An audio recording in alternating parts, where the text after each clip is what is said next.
Beginilah kondisi terkini kota Artiomovsk pasca terjadi perang hebat. Video yang direkam menggunakan drone ini menunjukkan bagaimana hancurnya kota Artiomovsk.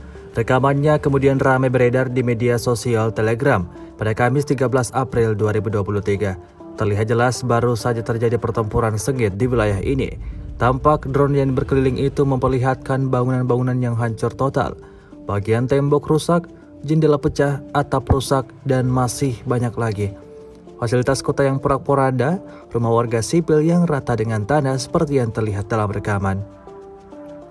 Hingga video ini beredar, beragam komentar dituliskan warganet.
Terima kasih sudah nonton.